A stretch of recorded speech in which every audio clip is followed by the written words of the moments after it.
밤은 늘 두려움의 시간이었습니다.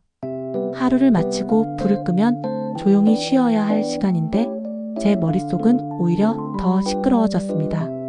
내일 해야 할 일, 아직 해결하지 못한 고민, 오래전의 후회들까지 끝도 없이 떠올라 잠을 방해했습니다. 스마트폰을 보며 피곤을 잊어보려 했지만 오히려 파란 불빛이 눈을 자극해 각성만 심해졌습니다. 의학적으로는 그럴 수밖에 없다고 하더군요. 밤의 쬐는 강한 불빛은 우리 뇌가 낮이라고 착각하게 만들어 수면 호르몬인 멜라토닌 분비를 억제합니다. 몸은 쉬어야 하는데 뇌는 아직 깨어 있어야 한다고 신호를 보내는 겁니다. 저는 그 사실을 알면서도 습관처럼 휴대폰을 손에서 놓지 못했습니다. 그러다 보니 아침이 오면 온몸이 무겁고 머릿속은 안개가 낀 것처럼 멍했습니다. 침대는 편안함이 아니라 전쟁터 같았고 오늘도 못 자면 어쩌지? 라는 불안이 저를 더 각성시켰습니다. 불면은 단순히 잠이 안 오는 문제가 아니라 제 삶을 흔들어 놓는 시작이었습니다. 잠을 잃자 일상도 무너졌습니다. 아침이면 눈이 충혈돼 있었고 직장에서는 집중을 못해 작은 일에도 실수가 잦았습니다. 중요한 발표에서 머릿속이 하얘져 말문이 막히던 날 상사의 시선이 차갑게 식는 걸 느꼈습니다. 가정에서도 상황은 비슷했습니다. 작은 소리에도 예민하게 반응했고 가족에게 이유 없는 짜증을 내곤 했습니다. 나중에 알게 된 사실은 수면 부족이 뇌의 편도체를 과도하게 활성화시켜 사소한 자극에도 과민하게 반응하게 만든다는 것이었습니다. 저는 그 과학적 사실을 제 몸으로 증명하고 있었던 셈이죠. 건강도 빠르게 무너졌습니다. 이유 없는 가슴 두근거림, 잦은 감기, 소화불량까지 이어졌습니다. 의사는 수면 부족이 장기적으로 심혈관 질환과 면역력 저하를 불러올 수 있다고 경고했습니다. 그때 느꼈습니다. 불면은 단순히 밤의 문제가 아니라 내 삶 전체를 위협하는 병이라는 걸요. 나는 해결책을 찾기 위해 갖가지 방법을 시도했습니다. 먼저 오후엔 커피를 끊었고 술 한 잔에 의지하기도 했습니다. 하지만 술은 잠을 깊게 하지 못하고 새벽에 깨면 더 잠들 수 없게 만들었습니다. 멜라토닌 보조제도 먹어봤지만 효과는 일정하지 않았습니다. 나중에 알게 된 사실은 멜라토닌은 수면제를 대신하는 게 아니라 단지 몸의 생체 시계를 앞당기는 역할이라는 것이었습니다. 백색 소음 앱, ASMR 영상도 시도했지만 결국 소용없었습니다. 병원에서는 단기적으로 수면제를 권했지만 의존이 두려워 선뜻 시작할 수 없었습니다. 대신 권유받은 건 수면 위생 습관과 인지행동 치료 CBT-I였지만 오랫동안 굳어진 습관을 바꾸는 건 쉽지 않았습니다. 그러던 중 우연히 4-7-8 호흡법이라는 방법을 알게 되었습니다. 단 1분 호흡으로 잠을 부른다는 말은 믿기지 않았지만 저는 마지막 기대처럼 그것을 붙잡았습니다.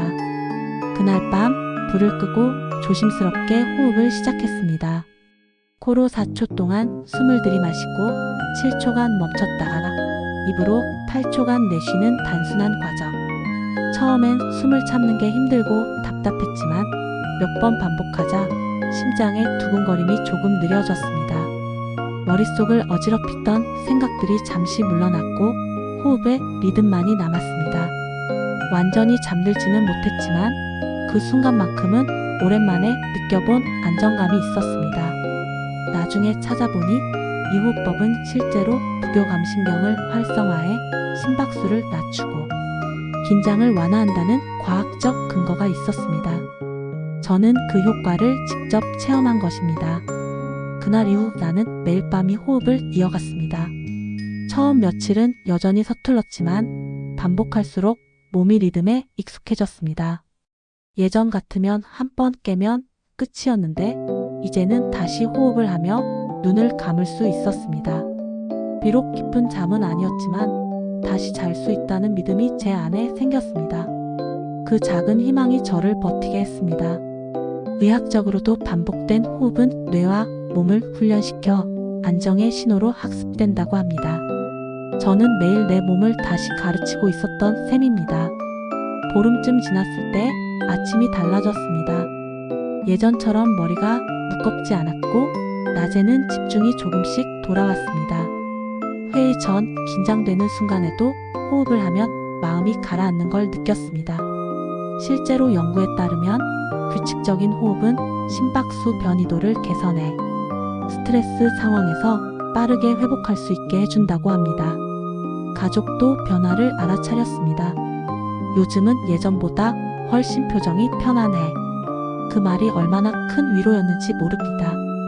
불면으로 삐걱대던 관계가 조금씩 회복되고 있음을 느꼈습니다. 어느 날은 아침에 시계를 보고 깜짝 놀랐습니다.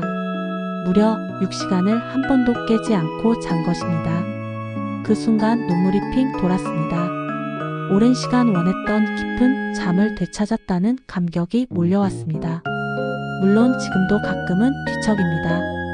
하지만 더 이상 두렵지 않습니다. 호흡으로 돌아가면 된다는 믿음이 제 안에 자리 잡았으니까요. 그 믿음이 불면의 그림자를 크게 줄여주었습니다. 몸도 마음도 조금씩 회복되고 있었고 저는 다시 삶을 사랑할 힘을 얻었습니다. 돌아보면 불면은 단순히 잠을 잃은 게 아니었습니다. 제 자신감, 인간관계, 건강까지 무너뜨렸습니다. 하지만 작은 호흡 하나가 그 모든 걸 다시 세워주었습니다. 불면은 혼자가 아닙니다. 생각보다 많은 사람들이 같은 고통을 겪고 있습니다. 그리고 반드시 큰 변화가 아니어도 됩니다.